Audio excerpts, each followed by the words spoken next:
BR Ambedkar రచించిన రాజ్యాంగం వల్లనే అణగారిన వర్గాలకు రిజర్వేషన్లు దక్కాయి. రాజ్యాంగాన్ని కాపాడుకోవాల్సిన బాధ్యత మనందరిపై ఉందని మాజీ ఎమ్మెల్సీ రాములు నాయక్ చెప్పారు. 75వ రాజ్యాంగ దినోత్సవం సందర్భంగా హైదరాబాద్ ట్యాంకు బండిపై ఉన్న అంబేద్కర్ విగ్రహానికి మాజీ ఎంపీ వి హనుమంతరావుతో కలిసి రాములు నాయక్ పూలమాల వేసి నివాళులర్పించారు. కేంద్రంలో మోదీ ప్రభుత్వం రాజ్యాంగ విరుద్ధంగా వ్యవహరిస్తోందని రాములు నాయక్ విమర్శించారు. రాజ్యాంగాన్ని మార్చి రిజర్వేషన్లు రద్దు చేయాలని కుట్ర చేస్తున్నారని ఆరోపించారు. కేంద్ర ప్రభుత్వ ప్రజా వ్యతిరేక విధానాలకు వ్యతిరేకంగా రాజ్యాంగాన్ని కాపాడుకోవడంతో పాటు ఈవీఎంలు వద్దు, బ్యాలెట్ పేపర్లతోనే ఎన్నికలు నిర్వహించాలనే డిమాండ్తో ఢిల్లీలో ఆందోళన కార్యక్రమం చేపట్టినట్లు రాములు నాయక్ వివరించారు.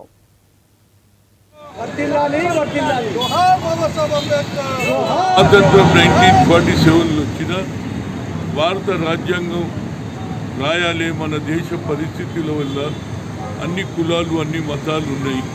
ఆనాడు ఆలోచన చేసి అట్టడుగున ప్రజానీకానికి ఎకనామికలీ, సోషలీ, పొలిటికలీ ఏ విధంగా ఉండాలని ఆనాడు మహాత్మా గాంధీ, పండిట్ జవహర్లాల్ నెహ్రూ, సర్దార్ వల్లభాయ్ పటేల్, మౌలానా గారు కలిసి కడుపు గాలినవాడు పేదరికంలోకి వెళ్ళి వచ్చినవాడే నిజమైన రాజ్యాంగం రాస్తాడని ఆలోచన చేసి ఆనాడు బాబాసాహెబ్ అంబేద్కర్ ఈ రాజ్యాంగం రాసే ఆలోచన వారికి ఇవ్వడం, ఆ తర్వాత ఇదే రోజు 26 నవంబర్ 1948 ఇంప్లిమెంట్ తర్వాత అయిందనుకో.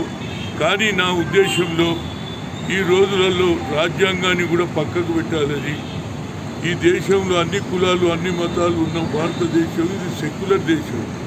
కానీ ఇప్పుడు ఉన్నటువంటి ప్రభుత్వం, ఎన్డీఏ ప్రభుత్వం కావాలని రాజ్యాంగాన్ని పక్కకు పెట్టాలని ప్రయత్నం చేస్తుంటే రాహుల్ గాంధీ గారు కన్యాకుమారి నుంచి కశ్మీర్ వరకు నడిచిన తర్వాత ఈ భారతదేశంలో అట్టడుగున్నటువంటి 10 పేద ప్రజలకు అన్యాయం జరుగుతుందని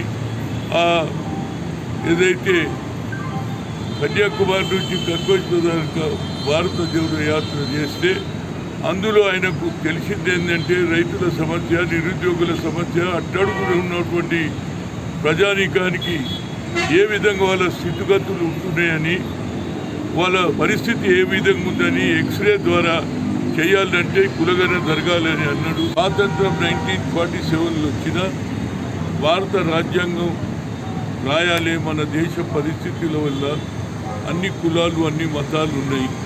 ఆనాడు